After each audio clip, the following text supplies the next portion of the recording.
Boa noite, meus queridos irmãos. A palestra de hoje, nossa reflexão, nosso diálogo, vai ser sobre a noção de equilíbrio. E foi sobre essa noção que eu preparei as reflexões desse mês.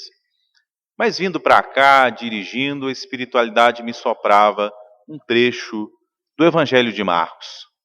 E é a partir dele que nós vamos hoje começar a nossa reflexão. Entraram em Cafarnaum. E após entrar na sinagoga, sendo sábado, ensinava. Maravilhavam-se do seu ensino, pois estava ensinando a eles como quem tem autoridade e não como os escribas.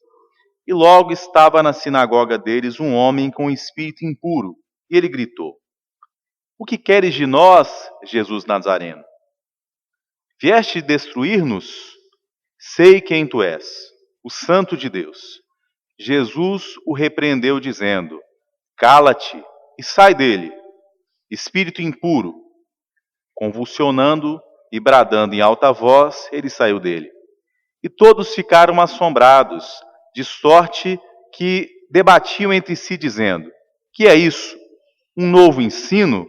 Com autoridade, ordena aos espíritos impuros, aos daimones, e eles o obedecem. A sua fama logo espalhou-se em todo lugar, por toda a circunvizinhança da Galiléia. E termina no versículo 10. Falando da autoridade que Jesus tinha sobre os espíritos da terra. Nosso Mestre Senhor Jesus Cristo é o Senhor dos espíritos. Não apenas o Senhor do nosso processo evolutivo, não apenas o Senhor do nosso destino, mas também o Senhor do tempo, que é o que temos de mais valioso nesse planeta. Deus é o Senhor do tempo. A reflexão sobre o tempo na encarnação nunca se faz em vão, porque quando nós nos lembramos da palavra equilíbrio, nós sempre nos lembramos de utilizarmos alguma coisa com parcimônia. A gente sempre ouve dos pais, desde a infância: Meu filho, se você não cuida do corpo, o corpo não cuida de você. Se você não cuida do dinheiro, o dinheiro não cuida de você. Desde a Grécia Antiga, a parcimônia, o equilíbrio, eram virtudes muito importantes. Quando nós vamos à lei de conservação, em O Livro dos Espíritos, os Espíritos nos recomendam que nós nos recordemos daquela voz interior que nos diz: basta. E que nós sempre a ouvirmos, nós estaremos em equilíbrio. Ou seja, há duas atitudes humanas que nos conduzem ao sofrimento: perseguir o prazer e fugir da dor. Quando nós perseguimos o prazer, partimos do pressuposto de que todas as riquezas do universo já não nos foram concedidas, porque nós somos proprietários de tudo quanto há no universo.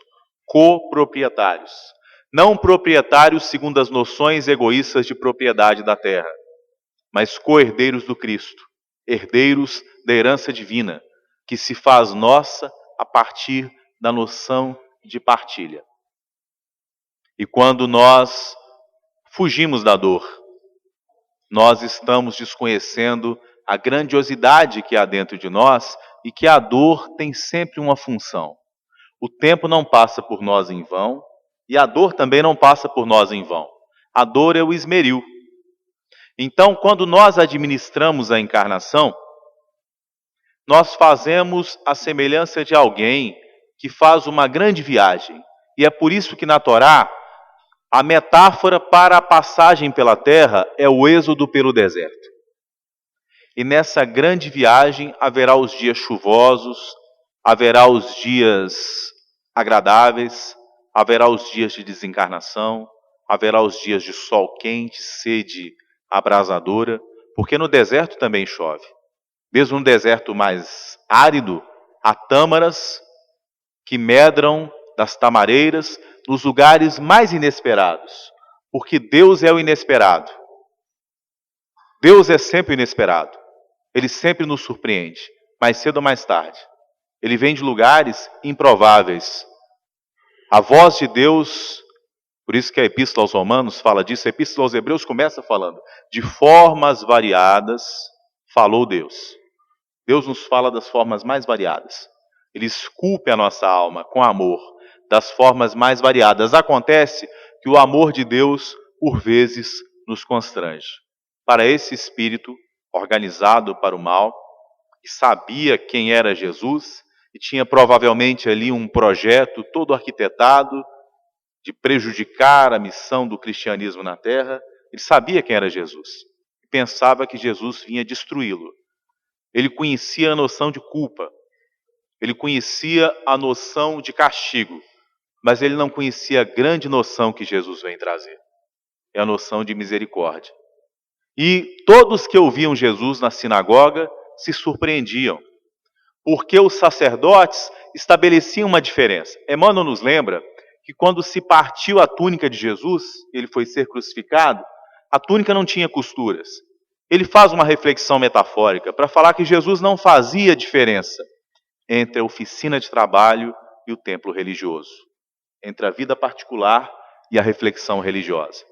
Lá no livro Boa Nova, quando o espírito de Hillel vai se dirigir a Jesus para falar das cruzadas e falar da disputa pelos lugares santos, é significativa a consideração de Jesus, e também no Brasil, coração do mundo, pátria do Evangelho. Aliás, é no Brasil, coração do mundo, pátria do Evangelho. E que pedaço de chão na terra e que espaço da terra não é santo. E que parte da vida não é digna de profundo respeito. E que ser não é digno de profunda reverência, carinho, amor, na gestão da encarnação e do tempo que nós recebemos. Então, a autoridade de Jesus vinha da sua exemplificação e do seu amor. E era muito comum as pessoas ouvirem: ninguém nunca falou como ele. Porque ele sabia equilibrar energia e brandura. Geralmente nós não conseguimos fazer as duas coisas. Quando nós ouvimos sobre a paz que alcançava Jesus no momento da crucificação, no momento do chicoteamento, geralmente isso nos foge a léguas, porque nós imaginamos que ou nós devemos agir em legítima defesa da nossa vaidade, ou então nós deveremos agir brandamente. Que haveria uma contradição entre as duas coisas. Quando o ego se afasta de nós, nós não temos mais uma personalidade marcada exclusivamente pela severidade ou exclusivamente pela brandura. Porque quando eu vou bater um prego, ele tem que ser batido com um martelo. Quando eu vou amassar uma massinha, que a minha filhinha Valentina mexe, tem que ser molinha. Tudo está no lugar certo. O espírito elevado, ele age de acordo com a necessidade, mas ele age com um projeto. É por isso que na mensagem do apóstolo Paulo, no livro 4 de O Livro dos Espíritos, quando ele vai falar das penas, ele fala de uma gravitação para a unidade divina. Portanto, nós temos um projeto. A vida não está ao acaso. E para que a gente siga o projeto do universo, é necessário que nós coloquemos as potências da nossa alma a serviço desse projeto. Isso não se faz intelectualmente. Isso se faz com sentimentos. E é por isso que na antiguidade, isso era comum aos 3 mundos com os quais convivia Paulo. O mundo grego, o mundo romano e, acima de tudo, o mundo hebraico. Havia uma palavra em hebraico, lev, a mente. E a mente, lev, ela tinha uma função que reunia aquilo que hoje nós consideramos o coração e o raciocínio. Na recomendação de um espírito de verdade está: espíritas amai-vos, espíritas instruí-vos, nos ensinando que antes de mais nada é necessário amar. Quando nós amamos, nós estamos preparados para o segundo passo, conhecermos a obra de Deus. No começo da Epístola aos Romanos, que é uma reflexão que Paulo faz sobre a nação que tinha recebido a missão de administrar burocraticamente nos poderes da terra o planeta, porque havia um projeto de universalidade romana. Os romanos perderam o bonde, mas havia um projeto para eles, né?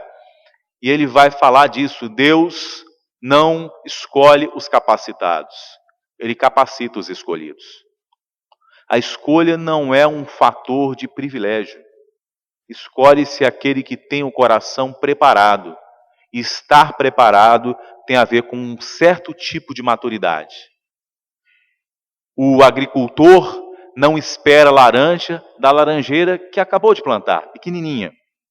A vida não coloca a criança na cátedra do professor. Tudo tem um tempo sob o sol. O tempo não passa por nós em vão. Nossa alma amadurece com cada dor, com cada sofrimento, com cada ausência, com cada presença. A vida é feita de partidas e chegadas. A vida nos decepciona. E é nesse sentido que o amor de Deus nos constrange. Burila a nossa alma para uma jornada que vai para muito além daquelas coisas que nós segurávamos com todas as forças do coração. A mãe que nós queríamos ao nosso lado. E quando a gente viu o corpo no caixão, a gente queria segurar, a gente queria que ela ficasse mais tempo. Mas a espiritualidade diz que agora ela vá. Porque tudo na vida é assim. É marcado por partidas e chegadas. É como na música do Milton Nascimento. Quem está no mundo espiritual chora por quem vai encarnar, porque lá as permanências são maiores do que aqui. Nós que convivemos com os encarnados, nos esquecemos que a vida é feita de um intercâmbio entre os vivos do mundo espiritual e os vivos da terra. E é por isso que Jesus se manifesta aos discípulos logo após a crucificação, para nos mostrar que a morte não tem poder sobre nós. Quando Paulo refletia emocionadamente, ele grafa: ó morte, onde está o teu poder? Isso parte da fé. E tem uma coisa muito legal que o Paulo fala, né? Porque quando ele fala isso, ele fala o seguinte: os justos viverão da fé. Parece uma afirmação muito simples de interpretar. Que parece o seguinte: então eu vou cumprir rituais exteriores, vou me harmonizar com os sacerdotes. Eu vou agora chegar no horário certo na igreja, vou cumprir a liturgia, né? Aqueles que são católicos vão à missa, aqueles que são protestantes vão ao culto, os que são espíritas vão então tomar o passe, a água fluida, vão fazer o tratamento espiritual, que faz parte da misericórdia divina desse intercâmbio, das energias que nos restauram a saúde, o ânimo, o entusiasmo. Por isso que a gente sai do centro espírita às vezes renovado para a vida. Isso é misericórdia divina. Mas o que nós fazemos com isso está no nosso domínio, está na nossa escolha. O justo viverá da fé porque o justo está atravessando o deserto da vida. E aí é uma metáfora muito interessante. Sempre na Torá, que se expressa a ideia de separação, é evocado o número 10. As 10 virgens, as 10 tribos de Judá que se separaram. Quando é 12, é reunião, plenitude. Quando é 10, é separação. Quantos eram os apóstolos? 12. E Moisés, por 40 anos no deserto, no período do Êxodo, ele chega diante de Canaã. E quando ele chega diante de Canaã, lá na Torá, ele envia 12 olheiros. Vejam bem, se fosse um texto histórico, fosse um romano, um grego escrevendo, não haveria tantas recorrências. É uma forma literária hebraica. Ela recorre porque ela quer passar uma mensagem que associa um acontecimento ao outro. Então ele envia os 12, voltam 10 dizendo: essa terra é inóspita. Não dá para ficar aqui.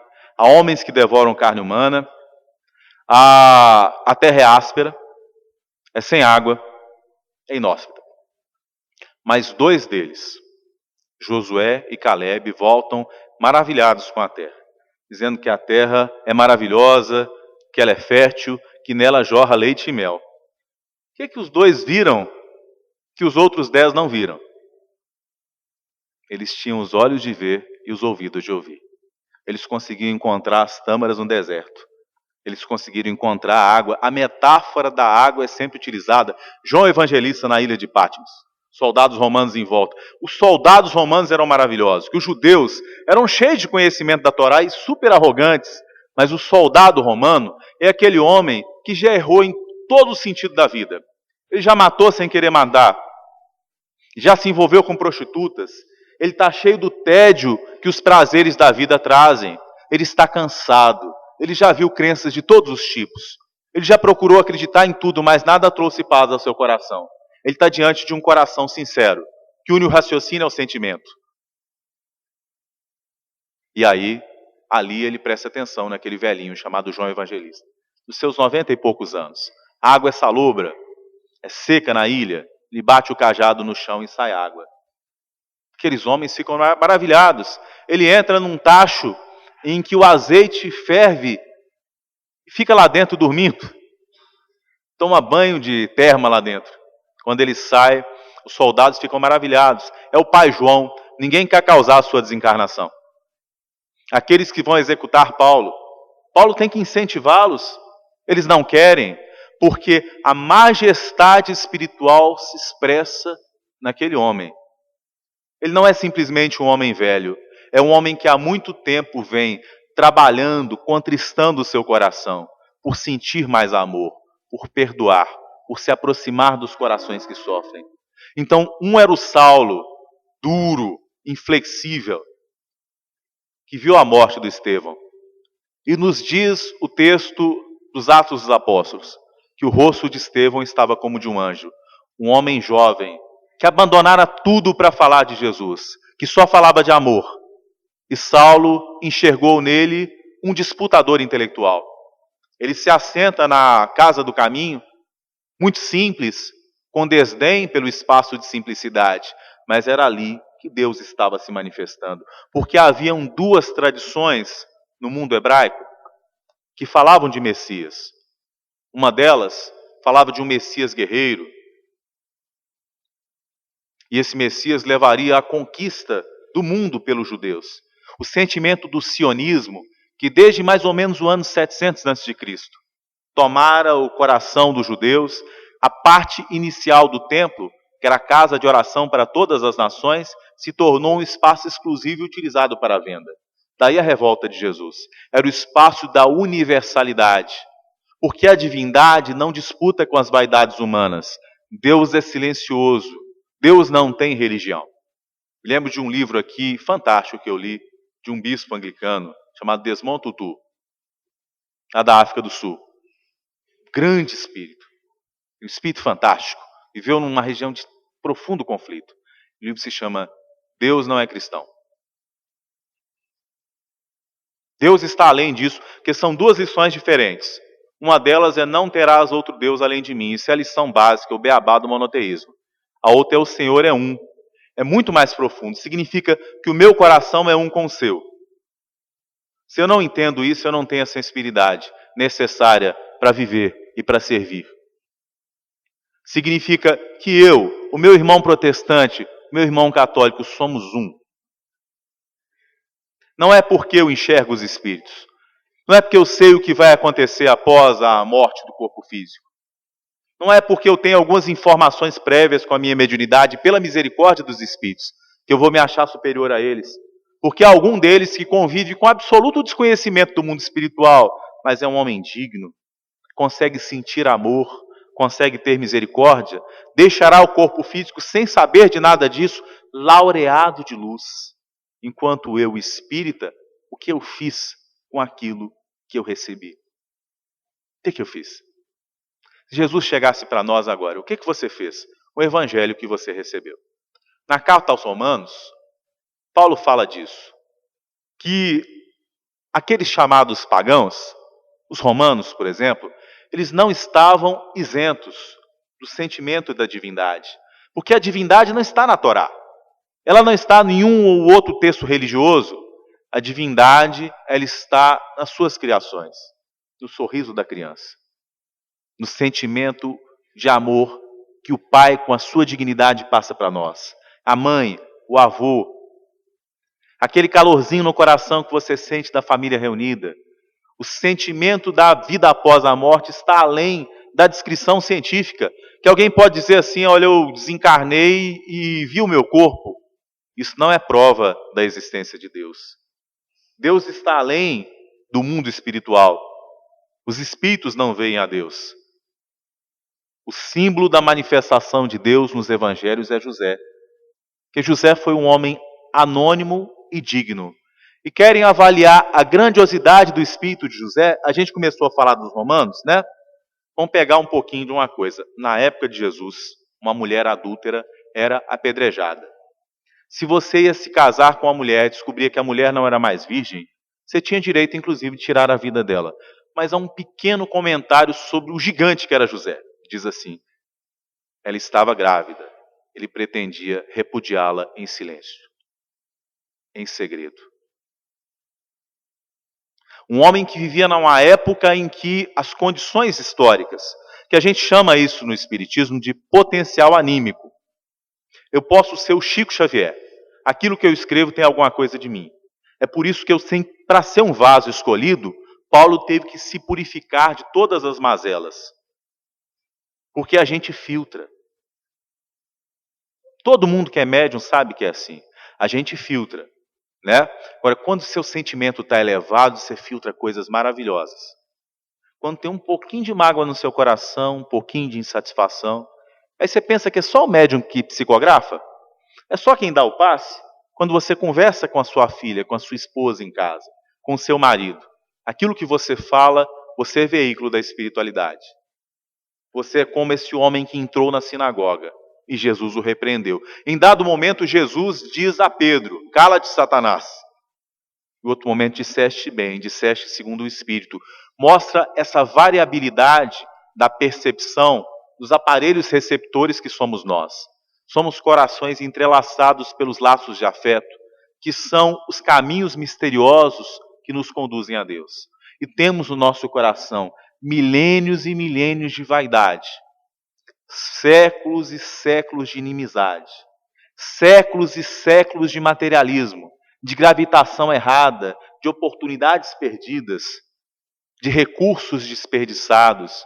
E a misericórdia divina vai nos abrindo novas oportunidades, mas necessariamente oportunidade perdida descortina horizonte mais difícil, êxodo maior, caminhada mais longa.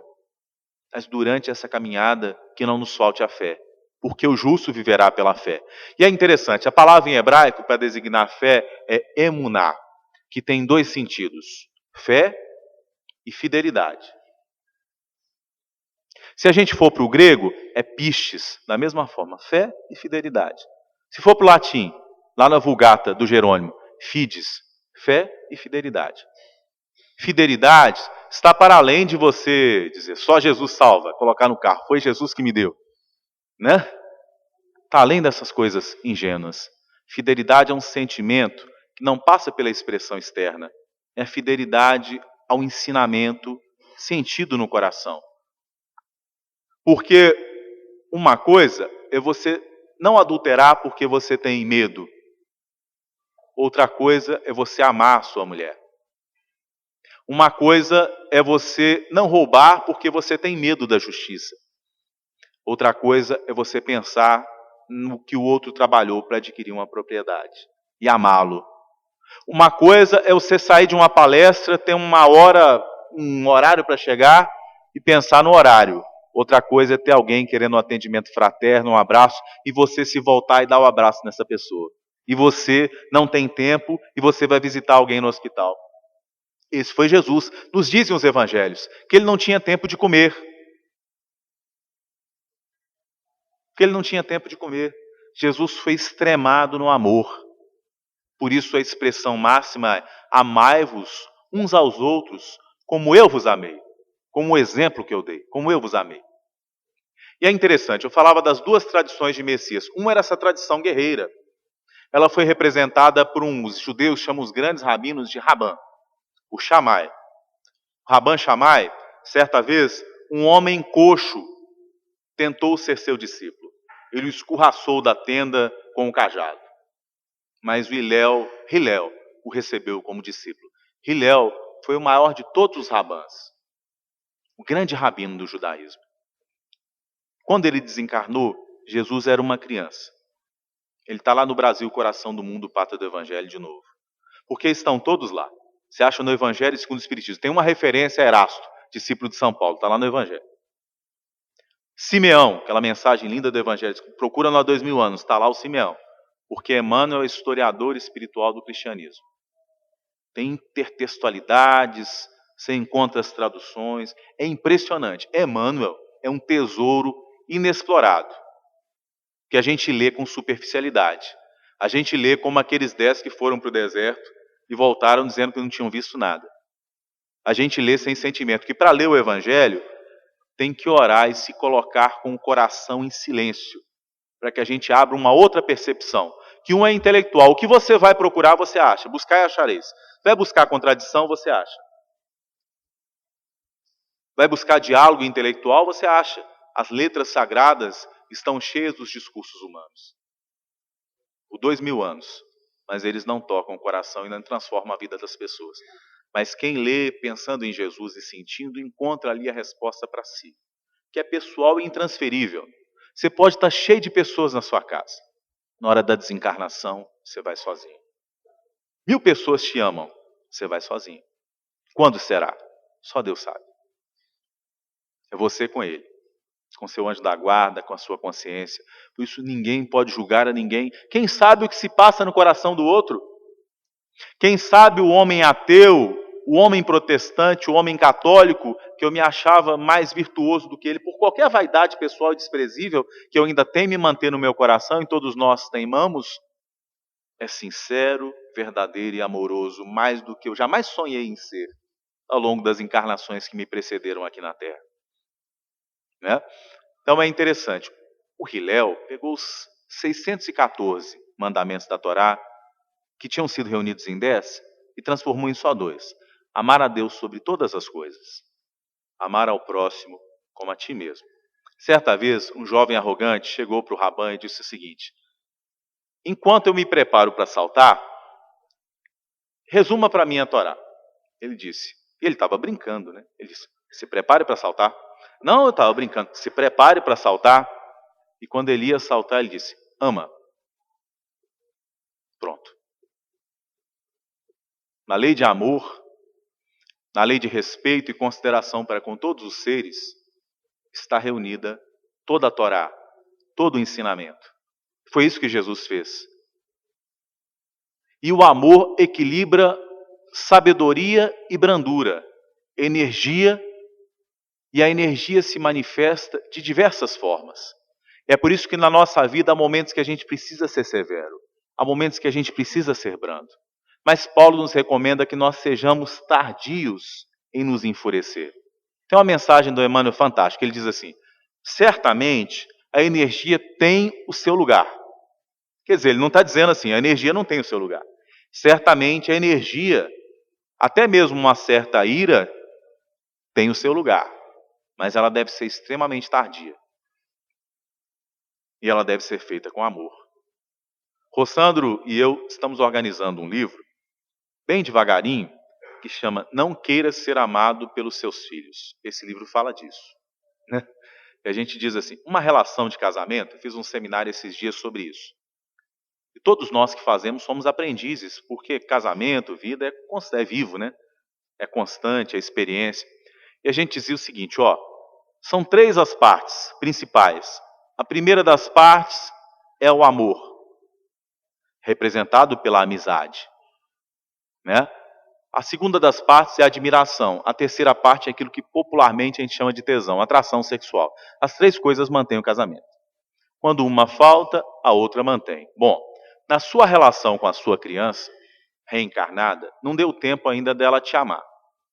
Ela te ama do passado, ela vai se lembrar disso, mas enquanto ela é criança, é um período de descanso, o maior gênio da face da Terra, ou o pior criminoso, tem aquela carinha inocente. Hitler tinha. Né? Todos, Jesus foi criança, Mohammed foi criança, Stalin foi criança. Né? Todos foram crianças um dia. E a criança, os 100 primeiros dias da encarnação, são um período de profunda exemplificação, de oportunidade de transformação da encarnação. Você transforma um psicopata com o seu exemplo de amor, de dignidade, de família, enfim. Né? O que acontece? Se nesse período você está ausente dos seus filhos e você procura compensá-los com coisas materiais, porque você está querendo ser amado pelos seus filhos. Então o livro é isso, não queira ser amado pelos seus filhos. Porque a gente perde o equilíbrio da relação. Né? Quando você tem ciúme, você perde o equilíbrio da relação. Você coloca na relação desconfiança, exclusivismo, uma série de sentimentos, que a relação tem que ser espontânea. As pessoas têm que se buscar espontaneamente. Às vezes a gente faz das convenções sociais uma coisa tão forte que elas nos aprisionam. Querem ver uma diferença? Um contraponto para José da Galileia? José da Galileia era um espírito capaz de entender coisas que passavam para além da sua cultura. Mas Públio Lentulus não. Lívia manifestou a máxima virtude no momento em que pensou salvar Jesus. Ele, presente no julgamento com Pilatos, não foi capaz porque estava sentindo ciúme. Estava ludibriado pelo seu sentimento de posse, pela sua ansiedade. Aquele que tem não anseia. Se você tem fé, você tem dentro de você. E isso é fidelidade. Fidelidade é constância. Passa por constância. Aí sabe por que o Paulo fala isso? Porque na comunidade dos Coríntios estava todo mundo brigando. Era uma comunidade que o pessoal tinha um pouco de dinheiro. Grécia, né? Eram judeus migrados e tudo mais, outros não. Outros até ontem ainda eram pagãos, e aí se transformaram em cristãos e começaram a se envaidecer. E aí sempre que acontece isso, aquela unificação que representa na Torá o número 12, os corações começam a se afastar. Que eu dizia aqui, né? Está lá no Boa Nova, não sou eu que estou dizendo, não. Os laços de afeto são caminhos misteriosos que nos conduzem a Deus. Se não for na gentileza das relações pessoais, a gente não vai evoluir em lugar nenhum. Não existe isso. Um espírito elevado tratar alguém mal. Ser desatencioso, ser bondoso é ser atencioso. Ser cuidadoso é ser amoroso. É por isso que eu sempre digo, a palestra termina quando a palestra começa, quando ela termina. É quando você desce, quando você vai conversar e perguntar às pessoas como elas estão se sentindo. Porque é isso que é Jesus. A fala aqui pode ser muito intelectualizada, mas é no abraço fraterno que você transmite energia. Às vezes, você não precisa falar nada. Simplesmente, meu amigo, eu estou aqui. Né?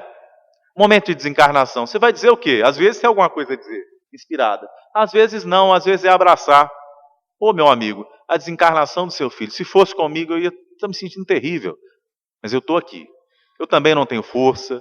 Né? Eu também peço minha força de Deus. Mas eu estou aqui para dizer que eu sou seu amigo. Eu estou ao seu lado. Que eu me importo com você. Né? Isso é cristianismo. Mesmo que a pessoa seja agnóstica. Mesmo que ela não tenha crença. Se ela consegue manifestar isso, ela sente Jesus no coração. Esse é o sentimento. E se nós nos intelectualizamos e nos afastamos disso, nós começamos a sentir um vazio profundo no coração. Quando os prazeres materiais se multiplicam, multiplica-se em nós o tédio. Assim se sentiam os romanos.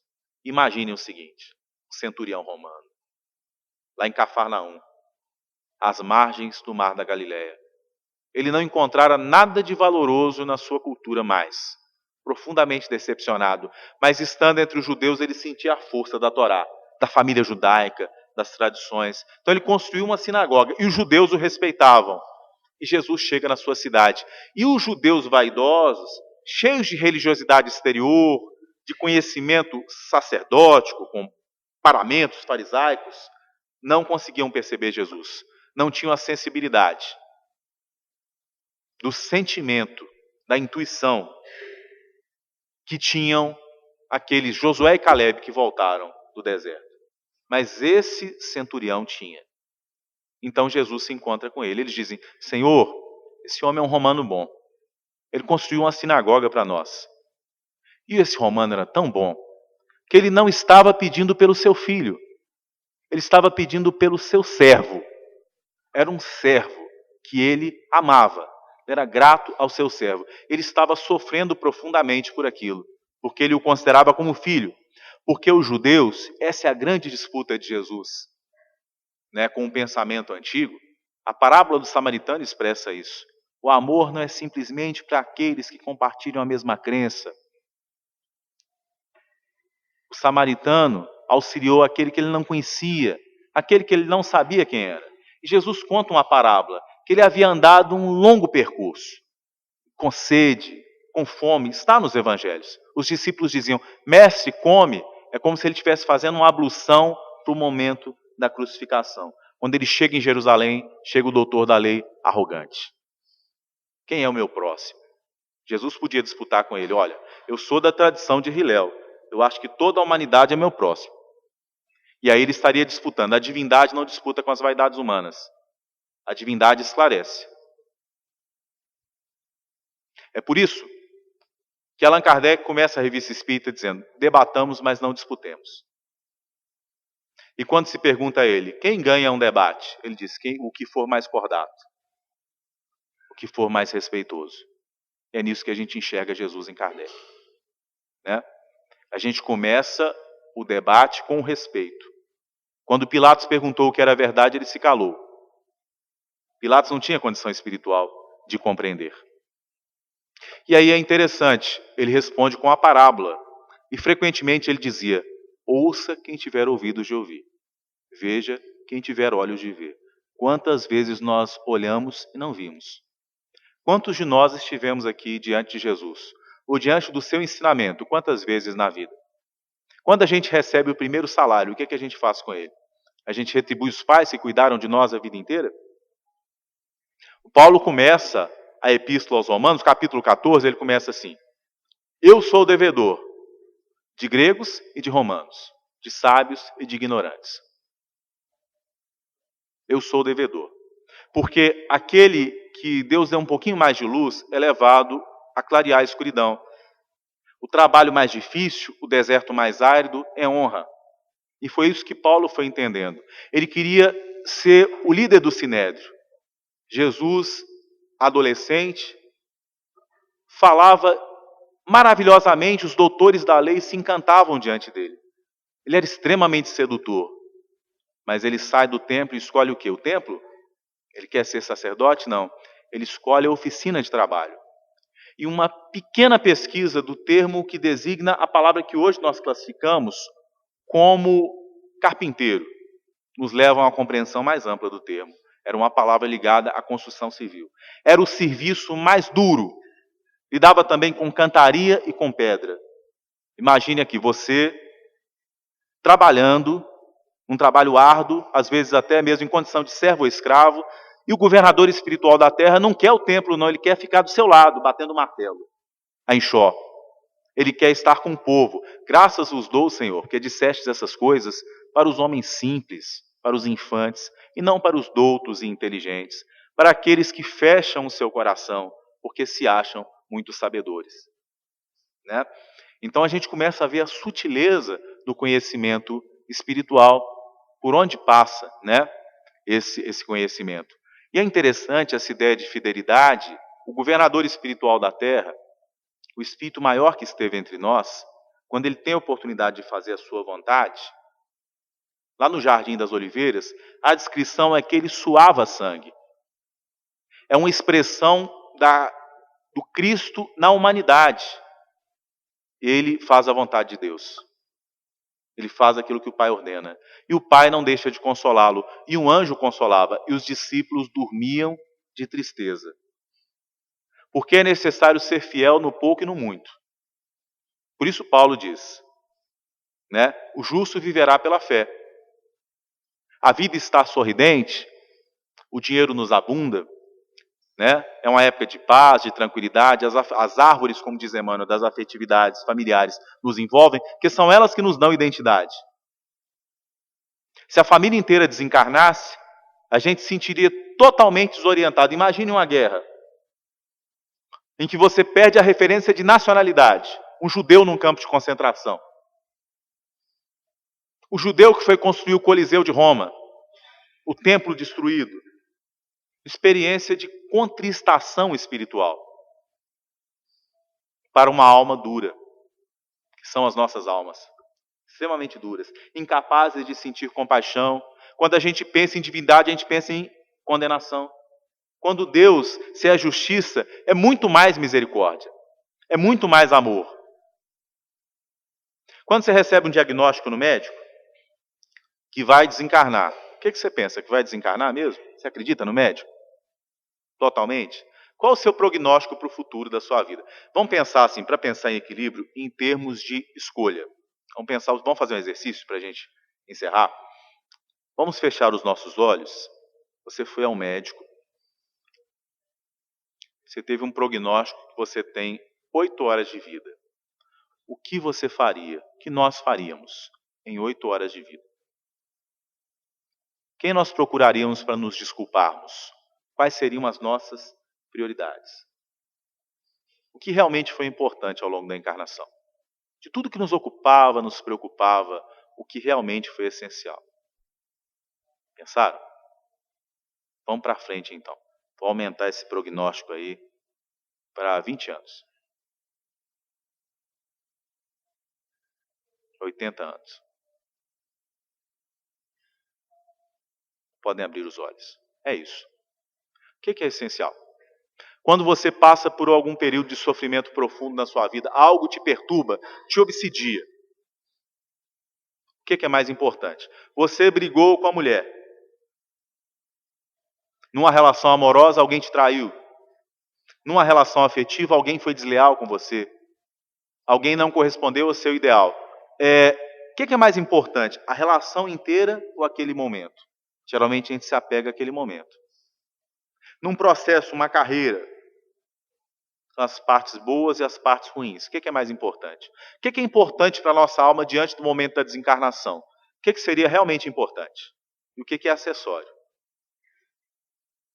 Determinar isso é muito importante, porque nós vivemos num mundo de profunda ilusão, com multiplicação de ilusões, de consumo, de vaidades, de belezas transitórias. E quando a gente vai envelhecendo, isso acontece com todo mundo, a gente vai perdendo uma série de coisas que nos ligavam à dissipação de energia irresponsável. A energia sexual, a energia motora, a vontade de ser reconhecido pelas outras pessoas. A pessoa se aposenta, a energia sexual não lhe permite mais os voos da juventude, às vezes irresponsáveis. E ela vai, se ela não constrói uma base espiritual, porque toda fase da vida é abençoada. Toda fase é bela. É uma grande ilusão a gente imaginar que só o corpo de um jovem é belo. Eu nunca vi uma coisa mais bela do que uma velhinha, um velhinho, aquele ancião judeu, com a barba branquinha, né? Quem tem um avô, uma avó, sabe disso. É uma beleza. André Luiz, em Nosso Lar, ele diz, eu nunca vi minha mãe tão bela. A cabeça toda branquinha, né? Existe coisa mais bela do que a mãe? Existe coisa mais bela do que uma mulher grávida? Eu nunca vi, né? Porque ela expressa a dedicação ao máximo. Pode ser o ser assim, mais pérfido da face da terra. Naquele momento, é alguém que está expressando um ato de dignidade, né? Por isso não deve ser interrompido. Tem uma função ali. Alguém agonizante também, aquele momento é muito importante, com todos os sofrimentos que aquilo possa representar. Veio a doença, veio a infelicidade, veio a pobreza, eles são todos bons amigos, que nos ensinam, que nos contrastam, porque não é possível estar sempre feliz. Como nós seríamos felizes se não houvesse a infelicidade? Como nós experimentaríamos a satisfação? No meu caso, eu vou fazer isso daqui a pouquinho, que eu vou comer lá na casa, né, dos meus parentes em Minas um pãozinho de queijo com um café, é porque eu fiquei um bom tempo sem fazer isso. Então, assim, a alegria do reencontro excede a tristeza da separação. Isso dá força para o coração. E isso é evangelho. Isso é evangelho. Evangelho é a boa nova que nos dá segurança, conforto ao coração. E aí não precisa de rótulo. É importante que nós abracemos os nossos irmãos de outros credos. Quando você for conversar com o evangélico, com o católico, não dispute com eles. Não é importante para o homem que vive na terra conhecer as profundezas do oceano. Quando ele desejar conhecer, vai ser maravilhoso, mas enquanto a sua maturidade espiritual não permite isso, as lições do Evangelho são lições morais que nos fazem unos, né? E fechando a nossa reflexão, o nosso Messias foi alguém que quando se tocava a veste dele, as pessoas se curavam, que transfigurado com Moisés e Elias estava em profunda majestade, mas que na hora essencial, quando todos esperavam que ia manifestar indignação, já que era o justo por excelência, ele se calou e humildemente se entregou à exemplificação do que ele havia falado ao longo da encarnação inteira. Eu imagino os discípulos olhando para Jesus sendo chicoteado, e o olhar de Jesus de profunda paciência, diante da dor, diante da incompreensão, diante da ingratidão. Aquela expressão para as mulheres de Jerusalém, mulheres chorem pelos seus filhos, era uma expressão de compaixão. E logo após a desencarnação, ele não vem com mágoa. A paz seja convosco. É a vitória da vida sobre a morte. É a vitória da esperança, porque imaginem vocês, o que é ser um cristão primitivo?